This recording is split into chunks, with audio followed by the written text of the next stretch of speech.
Muy buenos días. Mi nombre es Omar Robinson. Soy el oficial mayor de la Federación Internacional de la Cruz Roja, específicamente ubicado en la zona de las Américas. En el día de hoy quisiera darle la más cordial bienvenida a todos los participantes de esta presentación.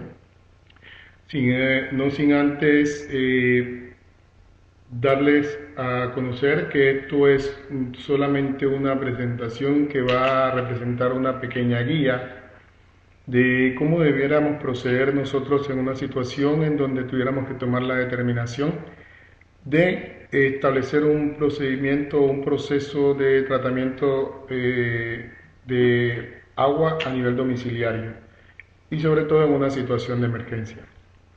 O sea, antes de empezar, sí quisiera que algunas de las personas que están aquí presentes, al momento de hacer sus observaciones a través del chat, si pudieran decirnos de qué parte nos están viendo y escuchando, de manera tal que podamos tener una idea de a quiénes estamos llegando con esta transmisión. No los voy a dejar esperando mucho más tiempo.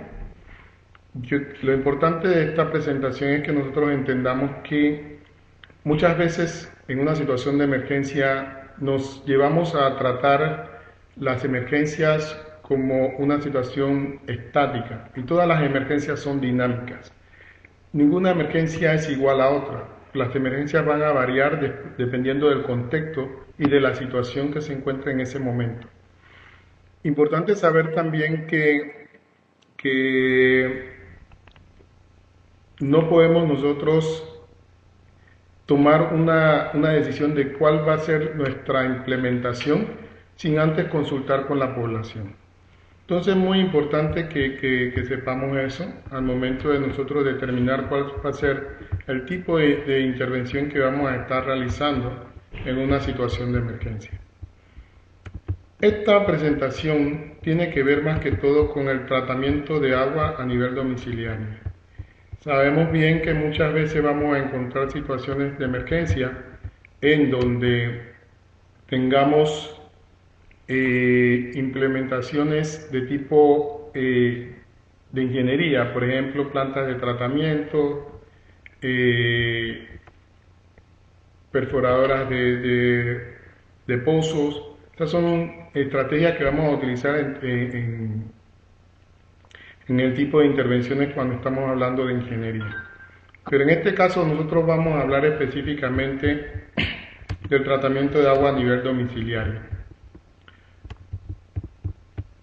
¿Por qué razón?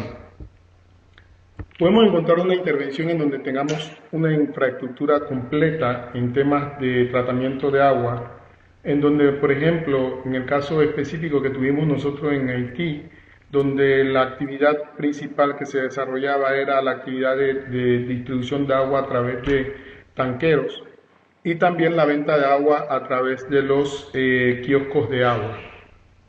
Esto, si bien es cierto, al inicio la población, antes del terremoto en Haití, la población utilizaba ese tipo de distribución de agua por tanquero y la venta de agua a través de los kioscos de agua, pero también había una situación que encontramos, el agua no estaba siendo tratada. Entonces, ¿cómo nosotros, a pesar de que la intervención de la Federación Internacional en esa operación fue distribución de agua por tanquero, nosotros sí garantizamos de que el agua que estaba llegando a la población era un agua que estaba siendo tratada y que era apta para el consumo humano. De esa misma manera, nosotros tenemos que garantizar en cualquier tipo de implementación que podamos nosotros realizar en una emergencia, debemos garantizar que el agua que estamos haciendo llegar a la población es un agua segura. ¿Y cómo vamos a garantizar eso? No solo por el hecho de que nosotros produzcamos el agua en una planta de tratamiento, nos va a indicar a nosotros que la población está recibiendo el agua de una manera apta para su consumo. ¿Por qué? Se pueden dar varios factores. ¿Cuáles son los factores que se pueden dar? Primeramente, la población puede estar recibiendo el agua que nosotros hemos tratado a través de nuestras plantas de tratamiento en recipientes no adecuados o recipientes que no han sido desinfectados correctamente. Entonces es muy importante que nosotros garanticemos en nuestras intervenciones que cuando vayamos a distribuir agua o proveerle agua a la población, tenemos que garantizar que el agua que nosotros estamos distribuyendo a la población llegue hasta el último consumidor de una manera apta para el consumo. ¿Y cómo podemos garantizar eso? No solamente implementando un tratamiento, sino que también tenemos que hacer una labor de promoción de hábitos higiénicos. También tenemos que comunicarle a la población cómo debe transportar y almacenar el agua. Y precisamente ese es el tema que vamos a hablar en el día de hoy, el tratamiento del agua a nivel domiciliario. Si bien es cierto, el agua llega al consumidor, desde el momento que nosotros lo colocamos en sus bidones, el agua va a estar desinfectada, pero en el transporte, en el manejo que se da en el hogar, puede darse contaminación del agua por mal manejo del agua por el beneficiario. ¿Okay? Entonces sabemos que el agua potable es un factor esencial para mantener la población, la salud de la población en una situación de emergencia. Entonces, en las situaciones de emergencia vamos a encontrar de que la población está viviendo una situación que no es consona con la realidad normal, donde las contaminaciones, las posibles contracción de enfermedades van a estar a la orden del día. Entonces nosotros en nuestras intervenciones debemos garantizar que el agua que reciban las personas sea apta para el consumo humano. Como les mencionaba, el agua se puede contaminar en el trayecto a la casa de la población, ¿verdad? Porque las personas no hayan protegido el agua adecuadamente, no hayan tapado el recipiente, ¿verdad? El recipiente puede estar sucio o las manos de las personas pueden estar sin lavar y pueden fácilmente contaminar el agua que nosotros ya hemos provisto a la población. Otra de las cosas muy importantes que nosotros tenemos que recordar es que cuando nosotros hagamos una intervención, para poder garantizar que el agua llegue hacia el consumidor final de una manera apta para el consumo, nosotros debemos en nuestra planificación colocar inclusive los bidones o los recipientes en donde vamos a nosotros a distribuir el agua. Eso nos garantiza que el agua va a estar desinfectada hasta llegar al hogar de la persona y luego tenemos nosotros que trabajar con la comunidad en una manera de promoción de la higiene, de hábitos higiénicos, para que eso garantice que en el manejo que le da la población al agua esté adecuada y no cause ninguna transformación de las condiciones físico-químicas del agua. Entonces, una fuente de agua puede contaminarse a través de numerosas vías, por ejemplo, tanques sépticos o letrinas. Tenemos en una situación de emergencia, sobre todo las inundaciones, hay muchas situaciones donde los tanques sépticos y las letrinas se pueden desbordar y esto puede causar contaminación de la fuente de agua. También el escurrimiento de la superficie en la superficie hacia los mantos freáticos, ¿verdad? Puede también causar contaminación de la fuente de agua. También podemos saber que recoger el agua con las manos sucias, sin lavar, también pueden causar la contaminación del agua. Y también con las fuentes, por ejemplo, que ríos, riachuelos, en donde hay una combinación de que los animales estén utilizando la fuente de agua, esto también puede causar la contaminación de la fuente. Hay que tener mucho cuidado cuando nosotros vamos a elegir una fuente de agua y para eso tenemos que consultar con la población y poder determinar si esa fuente es apta o no para poder ser utilizada para el consumo humano. Entonces es muy importante que tengamos eso muy en cuenta. La fuente de agua es el primer eslabón en la cadena del agua. Inclusive el agua potable recogida de una fuente puede contaminarse antes de su utilización en ciertas circunstancias críticas debido a prácticas de carácter higiénico poco seguras. Puede ser, por ejemplo, transportar el agua desde la fuente hasta la casa en recipientes sucios, nuevamente repito, almacenar el agua en casa en recipientes abiertos o sucios y utilizar objetos en recipientes abiertos que puedan estar contaminados o sucios. ¿Okay? Nosotros para poder entonces trabajar el tratamiento de agua a nivel dimensional pueden existir diversas razones para mejorar la calidad del agua. La más importante es la destrucción de los microorganismos. Estos pueden ser gérmenes, parásitos que provocan enfermedades. También podemos buscar la extracción de las partículas en suspensión o los sólidos disueltos en el agua, como las que muchas veces nosotros llamamos que el agua está sucia, lo que se conoce como turbiedad. ¿Okay? Eso pueden dar un aspecto y un sabor al agua que puede ser rechazada por la población. Entonces, debemos nosotros garantizar de que estas fuentes sean tratadas adecuadamente antes de que nosotros podamos suministrarle ese agua a la población. Entonces, el agua, en esta presentación no vamos a hablar de tratamientos sofisticados y especializados, vamos a hablar de tratamientos más cónsonos con la población, con los beneficiarios. Tratamientos que la población va a poder realizar en sus hogares y que no van a ser costosos. Ahí es muy importante que tengamos esto presente.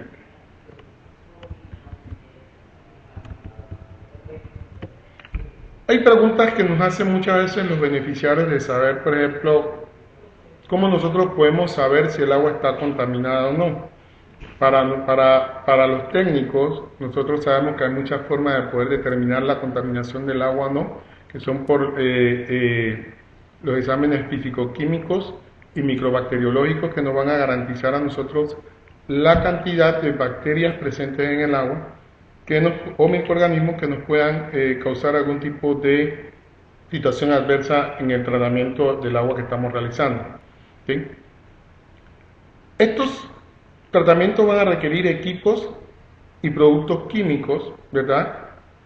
Esto puede, por ejemplo, crear grandes costos que no va a poder absorber la población. Entonces, para eso vamos a nosotros a tratar de ser lo más simple y sencillo posible y de comunicarle a la población tratamientos sencillos que ellos puedan realizar a diario sin tener que utilizar equipos sofisticados. ¿Okay? Entonces, para nosotros poder identificar si el agua está contaminada, podemos hacerle a la población, se puede hacer estas preguntas, ¿verdad? La gente está sacando el agua de una bomba o de una toma o grifo que es provisionada en la calle. Por ejemplo, si la población está sacando el agua de una bomba que está con una red de distribución protegida, como un grifo con agua potable, ¿verdad? Esto nos puede dar a nosotros indicios de que esa agua es óptima para el consumo. Entonces, hay muy poca probabilidad de contaminación, a excepción de que el sistema de distribución haya colapsado en alguna parte de su ramal, y esto puede provocar de que sedimentos o microorganismos puedan estar entrando a la red y pueda hacer que se esté contaminando la red en este caso. La otra pregunta que se puede hacer, ¿verdad?, es que si está la bomba o el sistema de agua en buenas condiciones. Como lo mencionaba, puede haber una ruptura de la red de distribución, puede que la bomba no esté funcionando adecuadamente, y esto también son preguntas sencillas que podemos hacernos y podemos hacerle a la población. La otra pregunta que podemos hacer, ¿tiene el agua aspecto limpio? O sea, ¿cuál es la coloración del agua? Si el agua tiene algún tipo de coloración o algún tipo de olor que nos pueda dar un indicio de que esa agua no esté apta para el consumo. También tenemos que ver el área alrededor de las bombas, si está limpia, si es un área limpia, si está libre de agua estancada, que pueda estar ya contaminada con material fecal, producto de una inundación. Entonces todo eso tenemos que ir preguntándonos para poder, de una manera sencilla, poder determinar si la fuente de agua es apta o no para el consumo. ¿Okay? También podemos preguntarnos si la población efectúa almacenamiento y la manipulación del agua en condiciones de seguridad. Si tapan los recipientes, si se lavan las manos antes de manipular el agua, todas esas preguntas podemos ir haciéndose a la población en estos casos. ¿Okay? También es importante, ¿verdad? Cuando las respuestas a estas preguntas sean no, ¿verdad? Hay grandes posibilidades de que haya un problema con la calidad del agua. Entonces, estas preguntas son básicas. También podemos utilizar cualquier otra pregunta que ustedes consideren de acuerdo al contexto que tienen ustedes en sus comunidades, que consideren que sea importante, porque pueden haber muchos factores. La población puede no estar utilizando bombas, pueden estar utilizando pozos artesanales. Pueden preguntarles, por ejemplo, en el caso de pozos artesanales, si hay costumbre de los niños de tirar objetos dentro del pozo. Eso puede ser causante de contaminación del pozo. Entonces, todas esas preguntas van a depender del contexto. No hay una guía estricta o rígida para hacer estas preguntas sencillas. Va a depender del contexto que estén manejando ustedes en su momento. ¿Okay? En situaciones de emergencia, la población está más vulnerable a los gérmenes que causan enfermedades, ¿verdad? Y si se cuenta con recursos suficientes, lo mejor sería trabajar sobre seguro y ayudar inclusive a los grupos que disponen de agua potable a fin de reducir los riesgos de un brote. Entonces, ¿qué nos dice esto? Si nosotros tenemos un grupo que está manejando agua potable y está distribuyendo el agua, en todo caso no somos nosotros los que estamos distribuyendo el agua, en ese caso nosotros tenemos que ayudarlo ¿cómo? Con programas de promoción de la higiene, donde nosotros vamos a poder comunicarle a la comunidad cuáles son los procedimientos y los procesos que se deben llevar a cabo para poder mantener esa agua que ha sido entregada de manera potable y que llegue al consumidor final de esa misma manera. ¿Sí? ¿Cómo nosotros vamos a trabajar el tratamiento de agua a nivel domiciliario? ¿Verdad? De manera tal de que lo más importante que nosotros tenemos que ver es el almacenamiento del agua, dónde se almacena el agua, si es seguro la utilización de recipientes y contenedores limpios y cubiertos, y la adopción de componentes de higiene apropiados al contexto que se esté manejando, para que ellos puedan prevenir la contaminación en el momento de recoger, transportar y almacenar el agua hacia el hogar. ¿Okay? También tenemos nosotros que promover el tratamiento de agua a nivel domiciliario con la población. ¿Por qué? Muchas personas consideran de que el momento que se recibe el agua tratada ya es suficiente, o muchos de los expertos que están distribuyendo agua consideran que solo el hecho de proveer agua tratada es suficiente. Pues no es así, porque nosotros tenemos que garantizar que esa agua que recibe la población se maneje, se transporte, ¿verdad? Y se utilice de manera adecuada para evitar futuras contaminaciones. ¿Okay?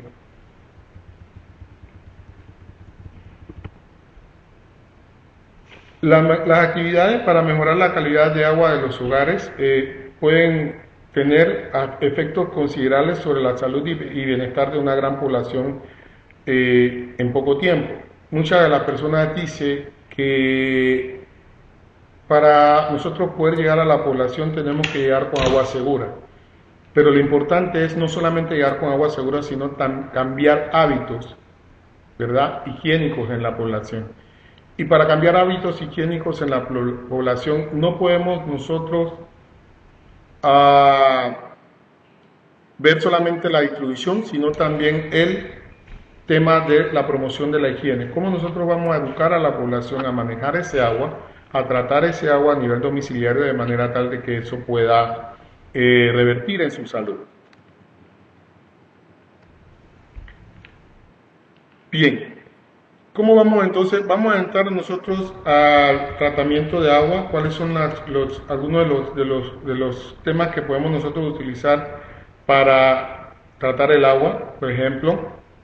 ¿Okay? Los métodos de tratamiento de agua, vamos a tener la desinfección del agua, ¿verdad? Para obtener agua libre de gérmenes causantes de enfermedades, pueden realizarse utilizando productos químicos, calor e inclusive la luz solar. ¿Okay? Entonces, esa desinfección del agua, nosotros podemos utilizar esos tres elementos: productos químicos, el calor y la luz solar, como tratamientos que podemos nosotros utilizar, y más adelante vamos a ver cada uno de esos tratamientos. Y también podemos utilizar la sedimentación, ¿okay? Y la filtración. La sedimentación es, como muchos sabrán, pero lo explico, permite que con el tiempo que se sedimenta el agua, los sólidos disueltos en el agua puedan precipitarse hacia el fondo del recipiente, ¿verdad? Y esto va a producir que el remanente del agua que está en la parte superior pueda ser tratada de mejor manera. La sola sedimentación no garantiza que el agua sea apta para el consumo humano. La sedimentación es simple y sencillamente para poder aclarar el agua, para que el agua no nos esté demasiado turbia y que nosotros podamos hacer un mejor proceso de desinfección. ¿Okay? La filtración también nos ayuda en este proceso de eliminación de sólidos, ¿verdad? Que esto lo podemos utilizar con pasar el agua, filtrar el agua a través de una tela, recomendable que sea tela de algodón, ¿verdad? Y con filtros de cerámica o de arena que podamos utilizar o podamos encontrar localmente. ¿Cómo nosotros podemos elegir el método? La elección del método dependerá de la localización y naturaleza de la emergencia. Nosotros no podemos darle a ustedes una receta predestinada a una situación específica. Cada emergencia, como lo dije, es dinámica y eso va a depender de la localización de la emergencia. Probablemente no exista una única respuesta correcta a una solución perfecta. En ocasiones la única opción a la que se está disponible puede ser la que no sea la más viable. Por ejemplo, nosotros en Haití tuvimos la única opción que encontramos en ese momento era la distribución de agua por tanquero. En otra situación de emergencia, y para los que somos interventores en emergencia, sabemos que la distribución de agua por tanqueros debe ser la última intervención que nosotros utilicemos. Pero va a depender del contexto, como les dije, y eso van a ser las decisiones que se deben tomar al momento de la emergencia basadas en el contexto que tenemos en el momento. ¿Okay? El filtrado a través de una tela lo podemos utilizar con la tela de algodón. También tenemos que recordar que la tela tiene que ser lo suficientemente porosa para permitir el filtrado, pero no demasiado que permita el paso de los elementos sólidos disueltos en el agua al recipiente al cual estamos filtrando. ¿Okay? Entonces, en estos métodos que nosotros tenemos, vamos a ver que tenemos las desinfecciones por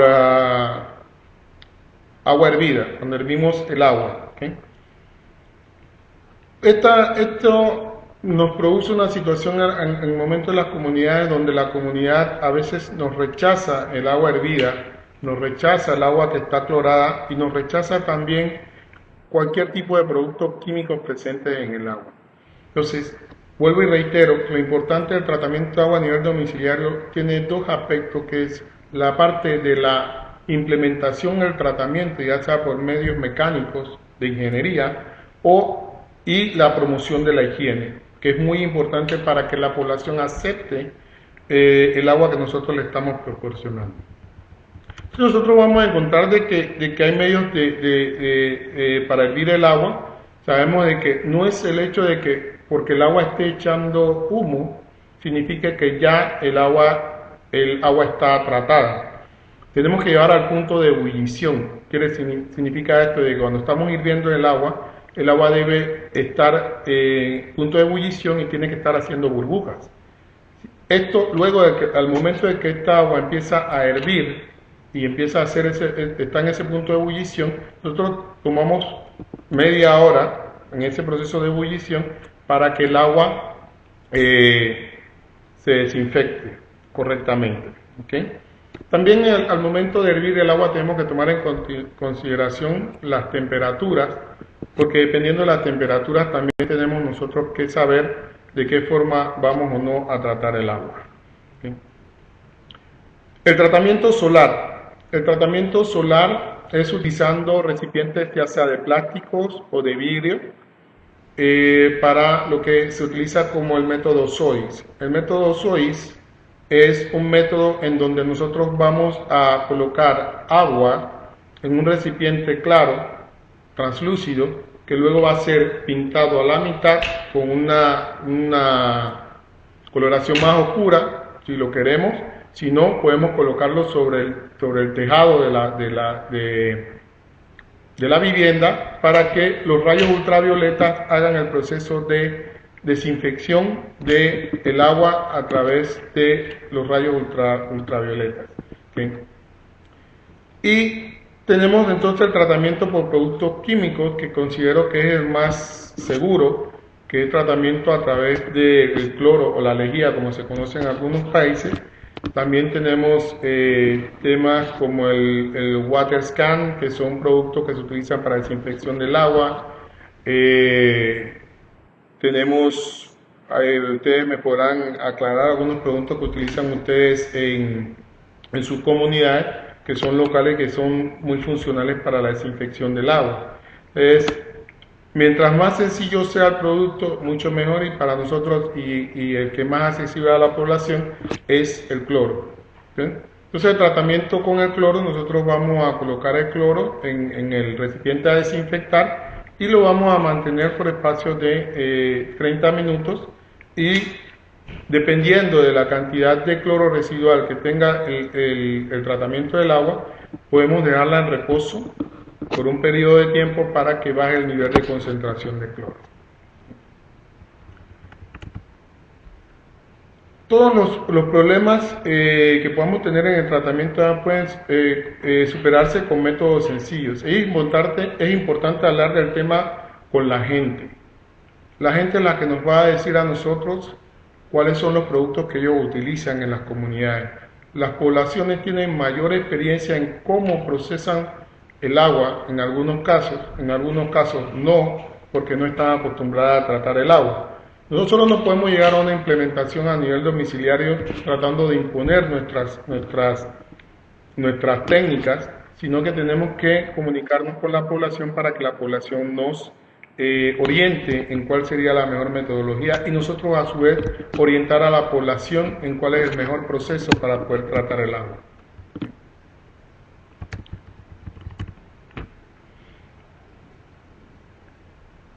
Algunos aspectos negativos con estos tratamientos sencillos que podemos encontrar, ¿verdad?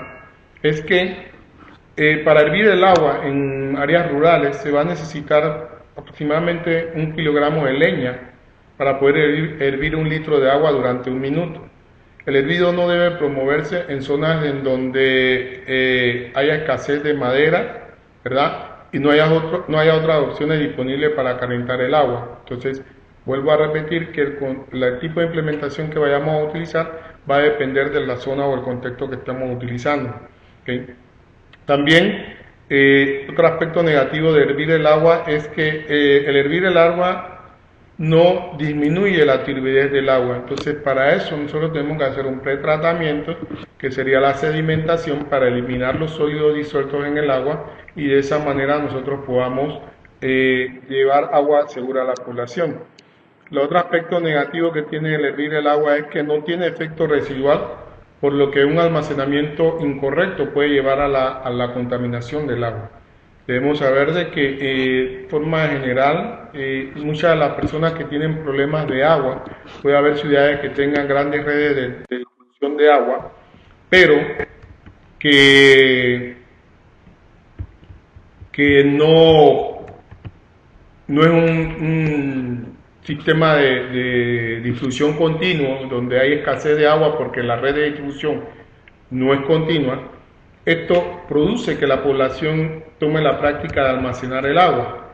Entonces, ¿qué ocurre con este almacenamiento del agua? Si almacenamos demasiada agua por un periodo prolongado de tiempo y no la manejamos adecuadamente, entonces, a pesar de que el agua sea tratada, el agua se va a descomponer y va a contaminarse y eso va a puede causar la enfermedad de la población. Muy importante, yo recomendaría, va a depender también de la temperatura. La temperatura afecta bastante. Por ejemplo, en lugares muy cálidos, la contaminación se produce con mayor rapidez por el proceso de que el calor hace que se pierda el cloro con mayor rapidez. Entonces, en lugares más fríos, la concentración de cloro se va a mantener por un poco más de tiempo. ¿Sí? Entonces, es importante que nosotros tratemos solamente el agua que vamos a consumir, ¿verdad? Y cuando nosotros vayamos a almacenar el agua que se almacena debe ser vuelta a tratar al momento de su consumo. ¿Sí?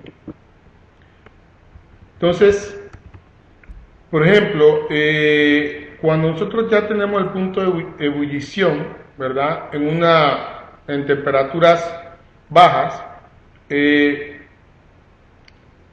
cuando ya el agua empieza a burbujear, podemos mantenerlo solamente un minuto y eso es más que suficiente para que pueda desinfectarse el agua. A una temperatura elevada sería de 3 minutos de ebullición, o sea, del momento que empieza la ebullición en el agua, 3 minutos y eso nos garantiza que el agua va a estar desinfectada. ¿Bien? Nosotros tenemos también de que en la desinfección solar, tenía que haberles mencionado el tema, también tiene que ver en lugares muy soleados, muy cálidos. La desinfección solar nos va a tomar a nosotros, podemos poner el agua a un promedio de 50 grados centígrados, en temperaturas muy cálidas, ¿verdad? Y esta posición va a eliminar los gérmenes en el agua. ¿Okay? La cantidad de tiempo de exposición solar de la botella deberá duplicarse en 2 días en un lugar, ¿verdad?, donde el agua esté turbia. Si el agua esté turbia, entonces tenemos que duplicar ese proceso. Pero yo recomiendo que no se permita que el agua esté turbia al momento de hacer los tratamientos. Debemos hacer el pretratamiento, o sea, la filtración, la sedimentación para eliminar eso. En los lugares donde no se puede evitar la turbiedad, en vez de dejarlo por 24 horas en el método de tratamiento de SODIS, debemos realizarlo por 48 horas cuando el agua está turbia. ¿Okay? Y también debemos prolongar el tiempo de exposición cuando estemos en una situación de lluvia. Una situación de lluvia.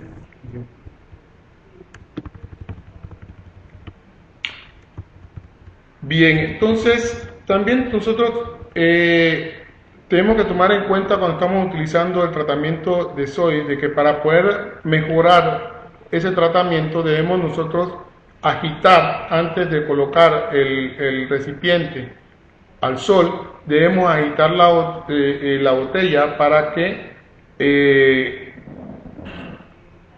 al momento de ponerlo al sol sea mucho más rápido la decontaminación del agua. ¿Okay?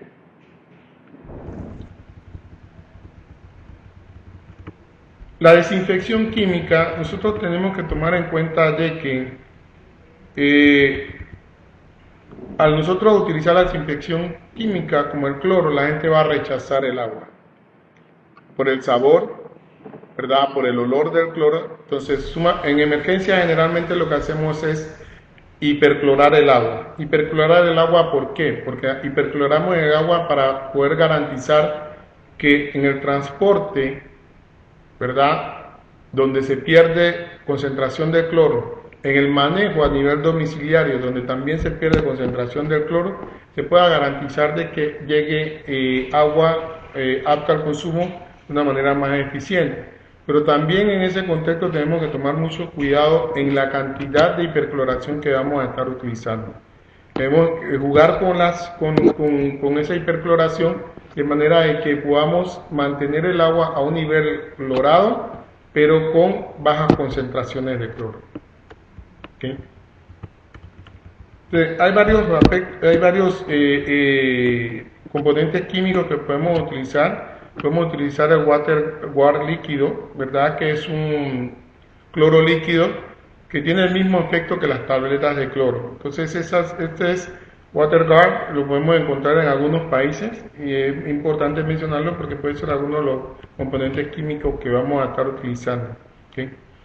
La desinfección química no es eficaz cuando se realiza en agua sucia o turbia. Si el agua tiene aspecto sucio o turbio, utilice una dosis doble del producto químico. Ese es para ir reduciendo la cantidad de gérmenes dentro del agua. ¿Okay? Y también la desinfección química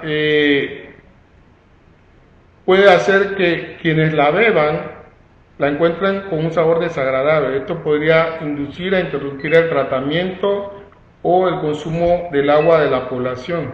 Entonces, para eso nosotros tenemos que educar a la población de que inmediatamente después del tratamiento con cloro o con cualquier otro químico, deben dejar reposar el agua por un periodo de tiempo y luego consumirla. El periodo de tiempo recomendado es dejarlo reposar por unos 30 minutos y luego pueden consumir el agua sin ningún problema. Tiene que conversar con la gente sobre el producto. Nosotros no podemos inducir un producto químico a la comunidad sin antes conversarle a la comunidad y explicarle los componentes que tienen ese producto químico. Entonces, también es importante que ganarse la confianza de la comunidad. Al momento que nosotros estamos tratando el agua con productos químicos, nosotros debemos ser los primeros en probar el agua de manera tal de que la población vea que lo que nosotros estamos promocionando también es apto para nosotros. Si, por ejemplo, nosotros en situaciones de emergencia acostumbramos a que estamos distribuyendo agua a la población por medio de los métodos de tratamiento, plantas de tratamiento de agua en emergencia, pero sin embargo estamos con una botella de agua que hemos comprado frente a la población consumiendo agua embotellada cuando lo estamos promocionando a ellos que consuman el agua que estamos tratando nosotros. Sin embargo, esto es importante que tengamos mucho cuidado en este tema con la población. La población es muy delicada en el sentido de vernos a nosotros consumiendo otro tipo de agua que no sea la que nosotros les estamos promocionando ahí. La desinfección de agua con químicos tiene aspectos positivos y negativos. O sea, el aspecto positivo es que estos productos son fáciles de usar y seguros siempre y cuando nosotros eduquemos a la población en el manejo adecuado del mismo.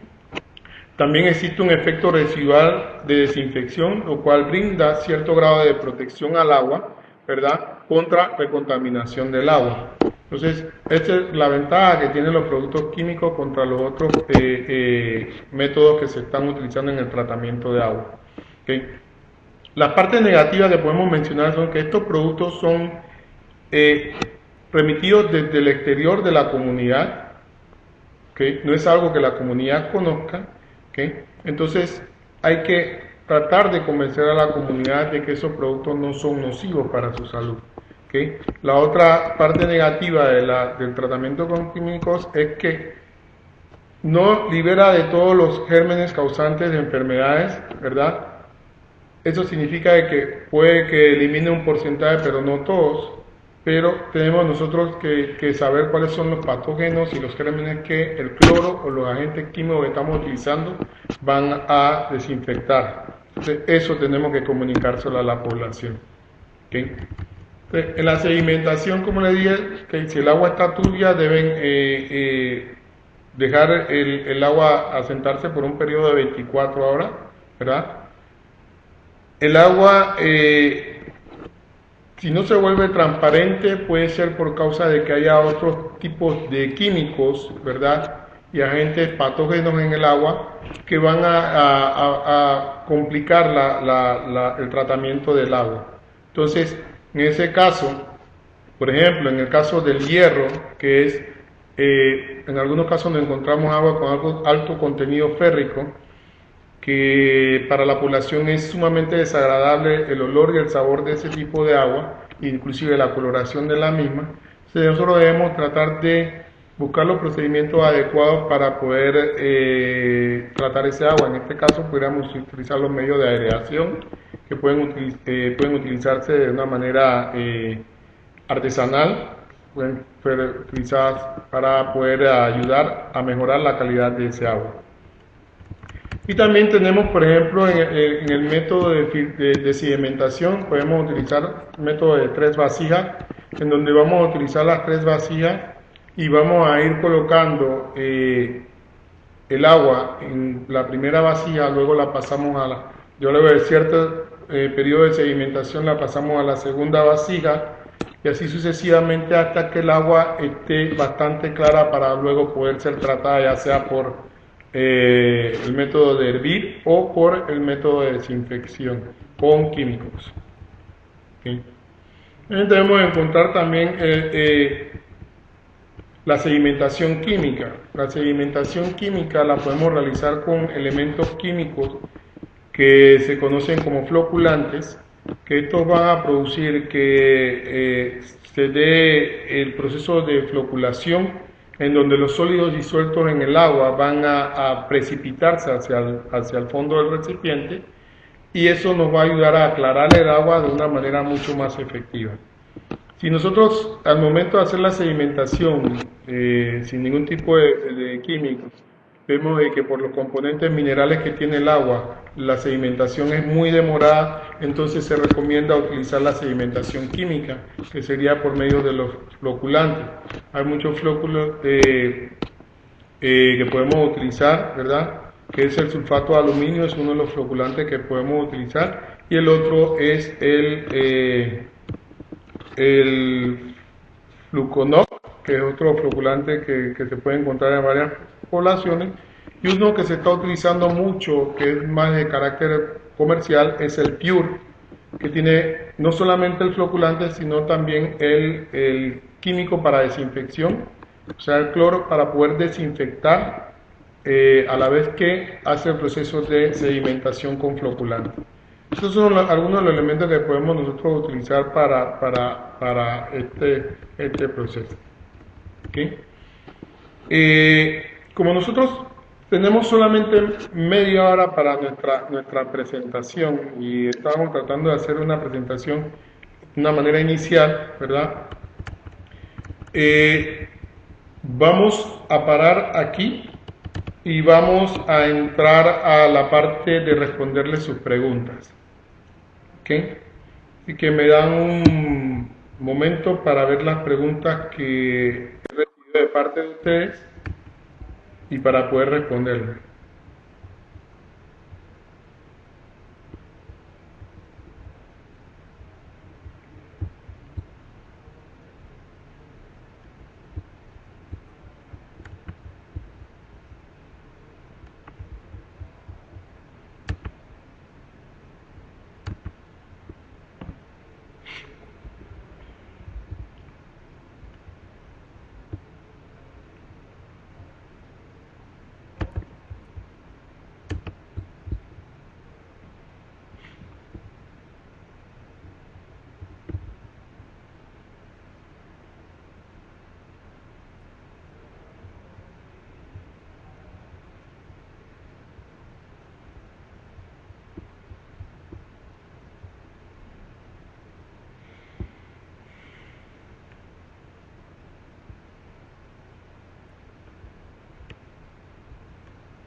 Ok.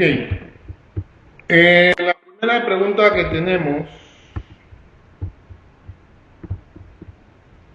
la pregunta siguiente. ¿Puedes contarnos algún caso exitoso que recuerdas del tratamiento domiciliario a nivel comunitario? Bueno, en Perú, durante el terremoto de Perú, hubo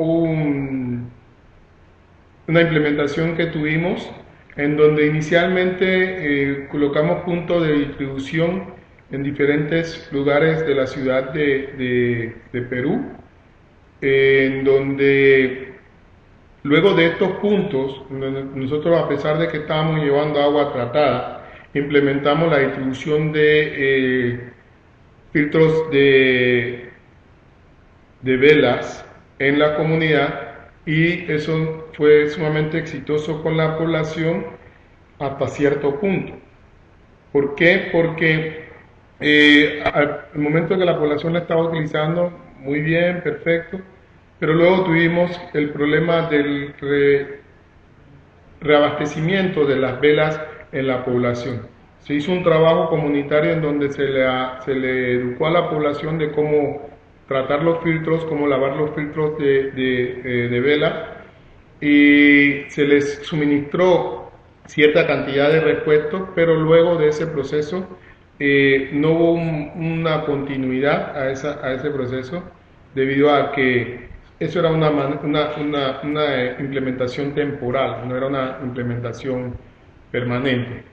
¿Sí?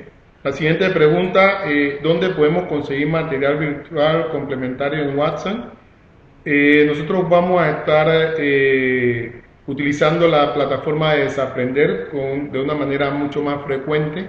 Queremos hacer de la plataforma de Desaprender nuestro foro de discusión y de compartir experiencias en el tema de agua y saneamiento. Así que vamos a estar subiendo con el apoyo de los compañeros de Desaprender material Watson. De igual manera podemos hay un link que es WEDEC, que es la Universidad de Loughborough, Inglaterra, que tiene amplia variedad de material educativo en temas de agua y saneamiento, ya que se dedican a la investigación en el tema de agua y saneamiento. ¿Okay? WEDEC Internacional, o pueden colocar www.wedec.com. Ahí van a encontrar información sobre el tema virtual en complementario en agua y saneamiento. Siguiente pregunta, ¿el tratamiento de agua es antes de la emergencia o después? Mi pregunta es porque me gustaría saber si los hospitales pueden hacer tratamiento después de las emergencias. Definitivamente que para contestar tu pregunta, el tratamiento de agua debe ser antes y después de la emergencia. Porque nosotros podemos encontrar situaciones donde hay comunidades que no tratan el agua, por ende debemos tener abogacía para que esas comunidades traten el agua de manera adecuada. Así que después de la emergencia definitivamente que es mandatorio tratar el agua. ¿Por qué? Porque hay una mayor vulnerabilidad en ese momento. Entonces es importante tratar el agua después de una emergencia. ¿Okay? La siguiente pregunta, contestando a la otra parte de tu pregunta sobre los hospitales. Definitivamente sí, los hospitales pudieran hacer el tratamiento de agua, pero después de una emergencia creo que sería muy complicado para los miembros del personal hospitalario que tienen que atender las demandas de atención de salud que está solicitando la población para también tratar el tema del agua. Entonces yo creo que sería un poquito complicado, a menos que cuenten con el recurso humano adecuado y capacitado para poder realizar esto después de una emergencia. ¿Okay? La siguiente pregunta es, ¿estas acciones se realizan solo en la emergencia o hay acciones de capacitación y sensibilización antes de la emergencia? Eso igual contesta, parecía la pregunta anterior. Sí se realizan antes de la emergencia. ¿Por qué? Porque el éxito de una intervención en emergencia es la capacitación o el conocimiento que pueda tener la población en el tema de manejo de agua a nivel domiciliario.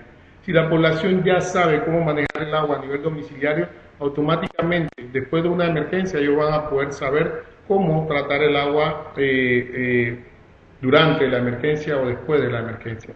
¿Sí? La siguiente pregunta, ¿existe algún elemento natural sin químicos que pueda contrarrestar el agua contaminada? Definitivamente que es una combinación, sería la combinación de la filtración, que puede ser filtración con arena, que es un elemento que se encuentra en se encuentra en el medio ambiente y nosotros podemos utilizar la arena. Luego, definitivamente que hay que lavar muy bien la arena para poder nosotros estar seguros de que la arena no tenga ningún tipo de contaminación, y eso, luego de ser filtrado, la arena va a eliminar los sólidos disueltos y algunos elementos patógenos o microorganismos patógenos dentro del agua, ¿verdad? Que no va a eliminarlos del todo, pero va a reducir la contaminación que existe en el agua. Luego de eso, combinamos eso con el hervir el agua y eso nos va a garantizar el poder tener una descontaminación sin tener que utilizar ningún tipo de químico. ¿Okay? También podemos utilizar la descontaminación por medio de los rayos ultravioletas, que eso también es un medio que no necesita ningún tipo de químicos, pero sí me gustaría agregar el hecho de que tenemos que tener cuidado cuando utilizamos el método de tratamiento solar con los recipientes plásticos. Les recomiendo que puedan buscar en el internet la norma PEP, que es la norma que nos indica qué tipo de recipientes podemos nosotros exponer a grandes temperaturas y que no van a segregar ningún tipo de químico que pueda afectar la salud de la población. Es importante verlo de la norma PEP al momento de utilizar lo que es el tratamiento. Siguiente pregunta, ¿conoces si a nivel comunitario hay materiales que ayuden a aumentar la rata de sedimentación? Sí, definitivamente hay materiales como la coraza del coco, que pulverizada, ¿verdad? Podemos utilizar la coraza del coco, que pulverizada puede también ser un complemento entre la arena, este elemento que nos puede ser, es un elemento que nos sirve como un carbón activo, prácticamente como un carbón activo que nos ayuda a hacer este proceso de desinfección a nivel comunitario. Entonces es uno de los elementos que podemos nosotros tener también a nivel comunitario que nos pueda servir para poder desinfectar el agua. La siguiente pregunta, ¿conoces qué tan seguro es el tratamiento solar? Es decir, lo puedo usar, pero ¿qué ventaja? Como mencioné, tener cuidado con la norma PEP al momento de utilizar los recipientes plásticos, ¿verdad? La ventaja de este proceso es que se produce la desinfección sin ningún tipo de elementos químicos, siempre y cuando nosotros tomemos en cuenta la norma PEP, y que no tenemos que utilizar, por ejemplo, si hay ventajas en lugares donde no haya árboles o madera, ¿verdad? Donde la madera es escasa para poder hervir el agua, ¿okay? Eso puede ser una ventaja que se pueda tener. ¿Okay?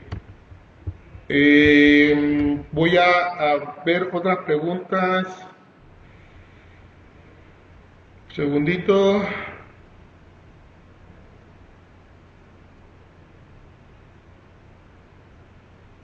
Okay.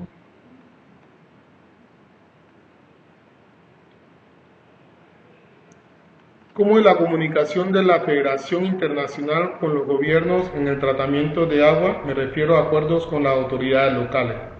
Definitivamente nosotros estamos trabajando en la plataforma de coordinación sectorial de agua a nivel regional, aquí en las Américas, a nivel global y a nivel local en los países, de manera tal de que se pueda concientizar a los gobiernos sobre la importancia de coordinar los temas de agua antes de que ocurra un desastre, para que luego, al momento de que ocurra el desastre, las coordinaciones ya estén dadas y cada uno de los actores inmersos en la intervención sepan cuál es su papel dentro de la intervención de emergencia. Entonces es muy importante, estamos trabajando en eso, tenemos el grupo sectorial de la plataforma sectorial regional, WASH en Latinoamérica, que está muy activa en este proceso. Hay una compañera que si desean tener más conocimiento sobre esto, Claire Simmons, pueden escribirla al correo claire.simmons@ifrc.org con cualquier pregunta que tengan con el tema de la coordinación con los gobiernos en el tema de agua y saneamiento. ¿Okay? La siguiente pregunta acerca del método SOIS, ¿es recomendable desinfectar el agua en botellas plásticas? Vuelvo y repito, con la observación de que viendo la norma PEP nos va a dar a nosotros indicios de qué tipo de recipiente plástico debemos utilizar. Si podemos utilizar recipientes de vidrio sería mucho mejor, pero sabemos de que el material más común en las comunidades casi siempre va a ser el plástico. Entonces debemos nosotros ver la norma PEP. La norma PEP no es más que para aplicarle, para los que no sepan, que si nosotros tenemos un envase plástico, en la parte inferior o en alguna parte del envase hay un pequeño triángulo con un número dentro del triángulo que nos indica la numeración, puede ser 1, 3, 5, 6, y nos va a decir, entonces, de acuerdo a la norma PEP, hay unas numeraciones que nos indican cuáles son las que pueden reutilizarse y que pueden estar expuestas a temperatura. ¿Okay? La siguiente pregunta, ¿hay alguna forma sencilla de tratar agua contaminada con plaguicidas? El tratamiento de agua contaminada con plaguicidas no hay una forma sencilla de tratarla. Es un método complicado, requiere de mucho tema técnico y también hay que utilizar algunos químicos que van a depender del tipo de insecticida que estamos tratando. Tenemos que tomar en cuenta que hay insecticidas que son reactivos con el agua y hay que saber primeramente qué tipo de insecticida es y cuáles son los componentes de insecticida antes de nosotros poder hacer algún tipo de tratamiento. Así que una manera sencilla en este foro sería un poquito difícil poder explicarla, pero es muy complicado tratar el agua con plaguicidas. Siguiente preguntas. ¿Alguna experiencia de convenios con instituciones para proveer insumos para la purificación del agua? Sí, tuvimos una experiencia muy enriquecedora, que todavía la mantenemos esa experiencia con el personal de Procter & Gamble, la empresa Procter & Gamble, y creo que es PGA en Dominicana, que es representante de Procter & Gamble, que nos donaron en el año 2008-2009, nos donaron el material Pure para nosotros poder utilizarlo, no solamente a la federación, sino que en esa donación también se benefició PAJO, se benefició también UNICEF, que pudimos tener material a la mano para poder distribuir a los países cuando tenían situaciones de emergencia. Eso fue una experiencia muy buena con Procter & Gamble y esa iniciativa todavía se mantiene. Siempre que hay una emergencia nos llaman y nos preguntan si tenemos necesidad de algún apoyo por parte de ellos. Entonces, la siguiente pregunta. ¿Cómo se determina la calidad de agua si no tengo los instrumentos necesarios? Cuando aún en mi país, en tiempos normales, en las comunidades consumen agua contaminada. Okay.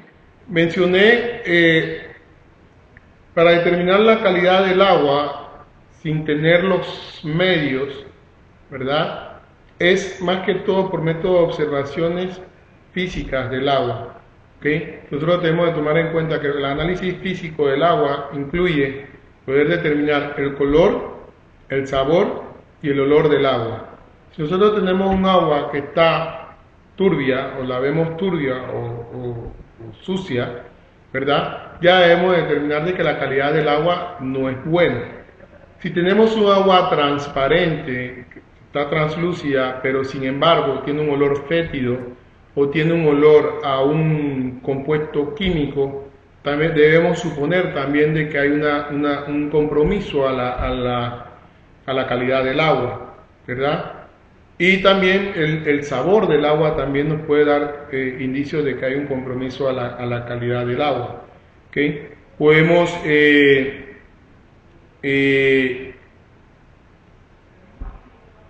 ¿cómo le diría? En las partes de, sin tener insumos es un poquito complicado, pero eso sería lo básico del tratamiento, el tratamiento de análisis físico, que sería ver el color, sabor y el olor del agua. Eso es lo que nos podría dar algunos indicios. No indicios muy técnicos, muy fehacientes, pero sí nos dan indicios de la calidad del agua. La siguiente pregunta: ¿cómo los grupos sectoriales incorporan WhatsApp en la planificación de la intervención de la ayuda humanitaria? ¿Cómo los grupos sectoriales implementan WhatsApp? Con ese trabajo previo que se hace de abogacía con las autoridades gubernamentales de cada país, que están relacionadas con el tema de agua y saneamiento. Muchos de los países no cuentan con plataformas sectoriales de agua, pero sí cuentan con instituciones gubernamentales que tienen que ver con el agua, tales como el Ministerio de Salud, los institutos de acueducto y alcantarillado de cada país. Entonces, el trabajo de la plataforma sectorial es tratar de hacer abogacía con estas instituciones para poder implementar al momento de un desastre la ayuda humanitaria en temas de agua y saneamiento.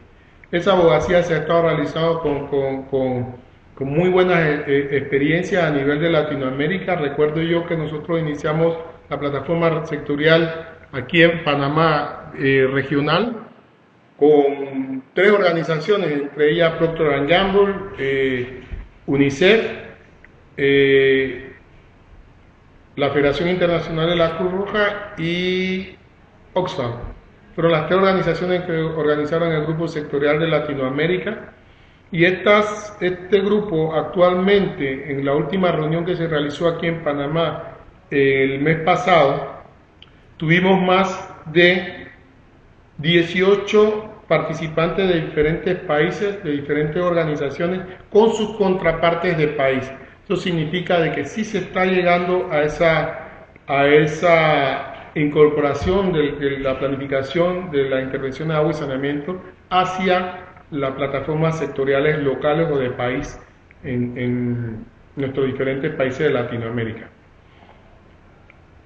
La siguiente pregunta es: ¿cómo tratamos el agua contaminada con metales pesados, como el hierro?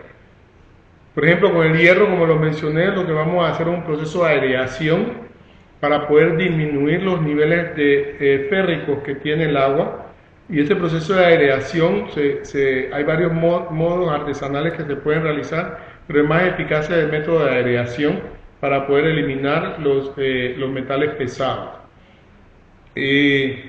Dependiendo de los tipos de metales, cada tipo de metal hay diferentes implementaciones que se pueden utilizar, pero con el hierro específicamente sería la aireación para poder reducir los niveles férricos en el agua.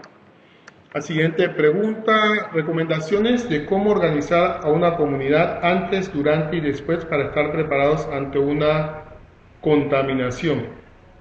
Definitivamente de que yo promulgo mucho el uso del ABC dentro de las comunidades para poder que sea la comunidad la que identifique los factores de riesgo de contaminación que tienen en la comunidad, de manera tal de que ellos sean los que puedan decirnos a nosotros exactamente cómo corregir esos riesgos. Entonces, yo diría que sería la preparación comunitaria que ya se ha venido dando en el proceso del antes, en donde ya se pone en práctica en el durante todas las actividades que se planificaron, las simulaciones que se hicieron para poder garantizar de que la población esté preparada para enfrentar posibles contaminaciones en las comunidades, como por ejemplo las letrinas, el manejo, el mantenimiento de las letrinas, y cómo podemos nosotros evitar de que al momento del rebosamiento de la letrina pueda afectar las fuentes de agua de la comunidad. Y después del desastre, simple y sencillamente fortalecer la resiliencia de la población en el tema de riesgos, ¿verdad? Y amenazas que tiene la población para poder mejorar los aspectos que crearon daño o contaminación en los sistemas de agua durante la emergencia. Entonces esa es la parte importante que yo pudiera mencionar en ese tema. Entonces, el agua, la siguiente pregunta, el agua en tanques elevados de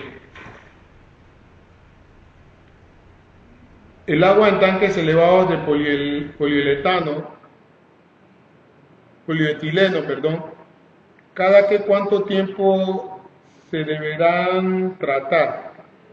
Ok, eso va a depender, el tratamiento va a depender de la temperatura del ambiente en ese momento, va a depender también de el manejo que se le esté dando al agua, de qué forma se está distribuyendo el agua en la población, para que nosotros determinemos cuánto tiempo debemos tratar el agua. ¿Okay? Y la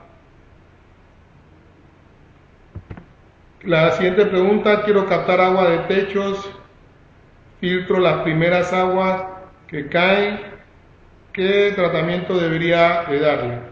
Okay, lo primero que tenemos que hacer es que las primeras aguas del techo no deben utilizarse, se debe dejar que las primeras aguas se vayan porque va a eliminar todas las impurezas, las suciedades que tiene el techo, y luego se hace un proceso de filtrado de las siguientes aguas para poder entonces seguir tratando el agua. Entonces, la última pregunta, en tu opinión, ¿cuál es el mejor mecanismo para que las comunidades consuman agua clorada?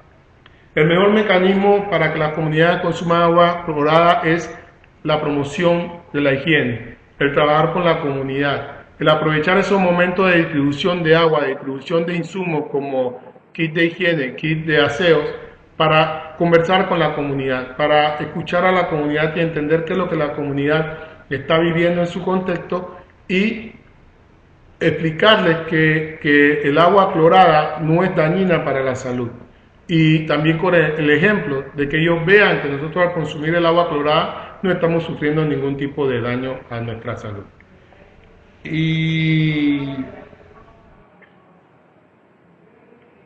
en estos momentos voy a tener que suspender las preguntas porque ya estamos contra el tiempo, ya la tendría que salir. Les prometo que todas las preguntas que nos están colocando vamos a contestarlas y se las estaremos enviando al equipo de Desaprender para que les respondan a sus preguntas.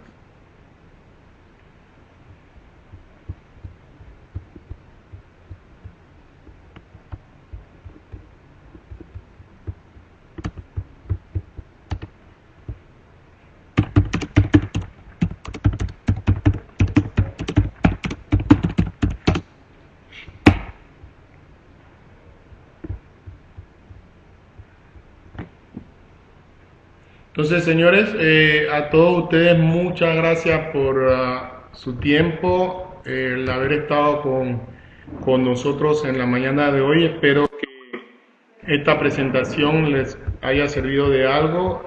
Como les dije, será una presentación muy breve y para empezar vamos a seguir dando estos seminarios para que ustedes puedan contar con este soporte. Muchas gracias y hasta pronto.